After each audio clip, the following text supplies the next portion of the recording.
This video is provided as supplementary material for courses taught at Howard Community College. And in this video, I'm going to demonstrate how to translate or slide an image on a grid. So I'm going to slide this orange quadrilateral. I've labeled it ABCD. And I'm going to slide it or translate it 2 times. One using this blue slide arrow or vector, and one more time using this red slide arrow or vector. Now, what the vectors tell us is 2 important pieces of information. They tell us how far we're going to move the image. This vector, the blue one, is 4 units long. So that tells me I'm going to move this image 4 units. The direction that the vector is pointing in tells me what direction I'm going to move the image in. So let's take this blue vector and translate image ABCD. It's telling me I move it 4 units horizontally to the right. So I'll do this one angle at a time, one point at a time. I'll start with point A, and I'm going to count from point A 1, 2, 3, 4 units over. And that's going to be the translation of point A. I'll call that place A prime. I'll do the same thing for the other 3 corners. I'll take point B, count over 1, 2, 3, 4 units, and I'll label that as B prime. I'll count over 4 units from C. That's going to become C prime, and 4 units over to the right of D. 1, 2, 3, 4. That'll become D prime. And now the only thing left to do is connect those 4 points,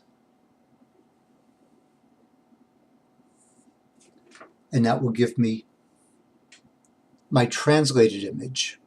Notice that the translated image is exactly the same size as the original. It's just moved to a different location.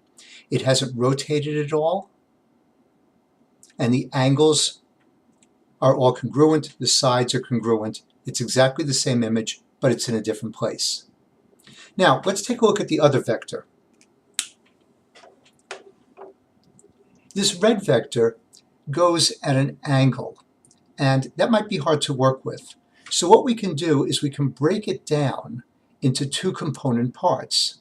From one end of the vector to the other, or from the beginning of the vector to the end, we did 2 things. We go up 3 units. I'm going to think of that direction up 3 units as one vector. And then we go over 2 units. So I'll think of that as the second vector. And that gets me to the end point of the original red vector.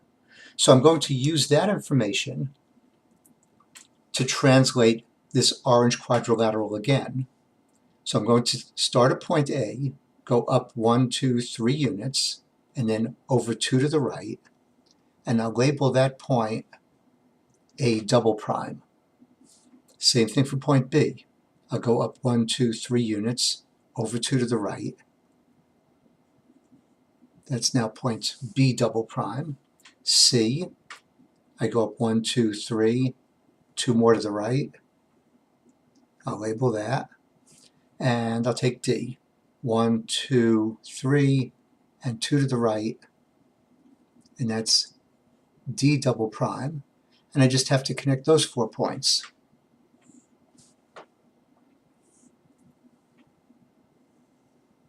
Once again, I've got an image, A prime, B prime, C prime, D prime, that's exactly the same shape and size as my original image. In other words, it's congruent with it.